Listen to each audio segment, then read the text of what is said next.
The war in Iran right now is chaotic, whether you support it or not. It affects all of us. We are witnessing history unfold right in front of our very eyes.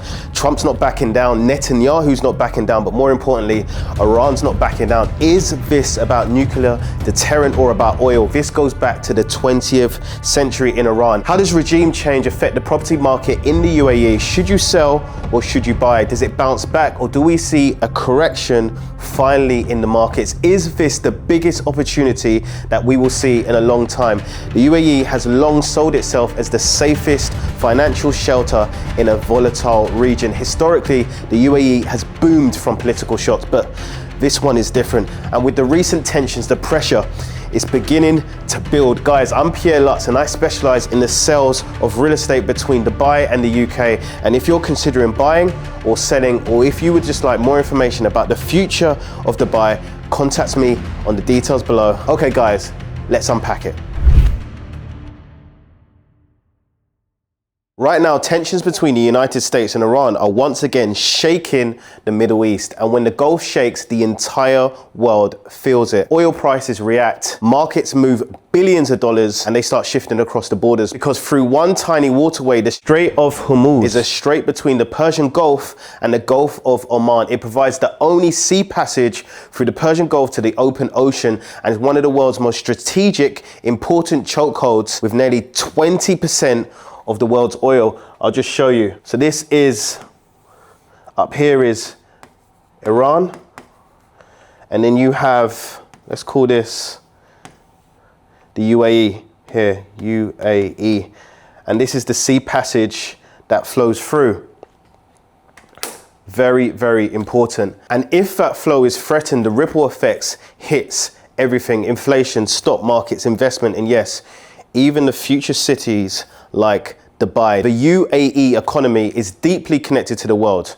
Trade, aviation, tourism, finance. Dubai alone is one of the largest aviation hubs on the planet. When regional tensions rise, airlines reroute, investors pause decisions, and uncertainty begins to spread. But here's where it gets interesting, because in moments of global uncertainty, wealth really disappears. What happens? It relocates, and increasingly that capital is landing right here in the UAE property market. Dubai's population has now surpassed 4 million residents. In just over a decade, the city has added more than 1.5 million people, and that population growth is directly driving housing demand. In February 26 alone, Dubai recorded 15,000 property transactions, over 14 billion AED. And in 2025, the market broke records with over 200,000 plus property sales. That level of activity doesn't happen by accident. Dubai has carefully positioned itself as one of the most attractive places in the world to live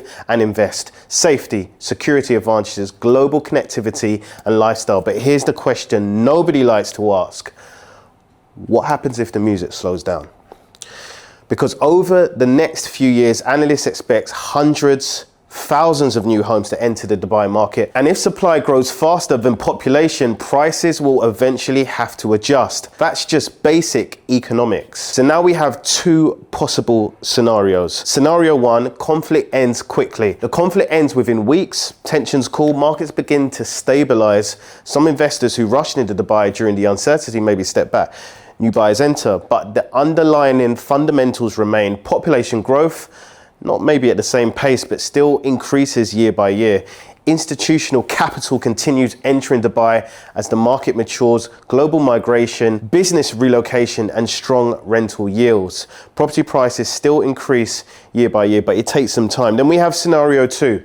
It begins to escalate even more. Tensions between the US and Iran, maybe troops on the ground, regional instability. What happens to Dubai real estate? Interestingly, property prices don't crash overnight. It never does. What you usually see first is liquidity slowing down. Real estate markets and financial markets behave very differently. What you see is a pause from buyers, and then transactions drop, but prices often stay stable for a while because sellers don't rush to discount. Real estate moves slowly. Confidence disappears first, and then prices begin to follow later.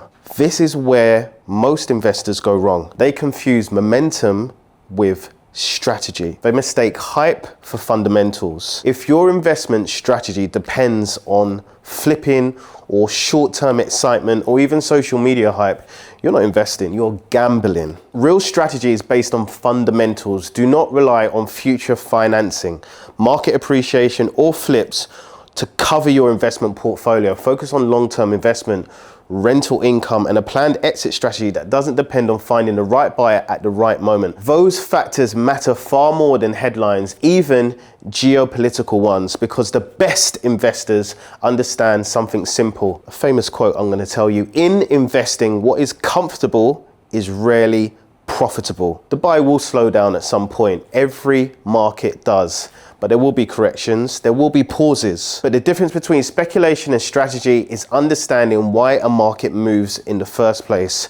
And right now, the forces shaping Dubai aren't just local, they're global, which means the real question is, will Dubai change? And right now, the forces shaping Dubai aren't just local, they're global, which means the real question isn't, will Dubai change? The real question is, how will global capital move next?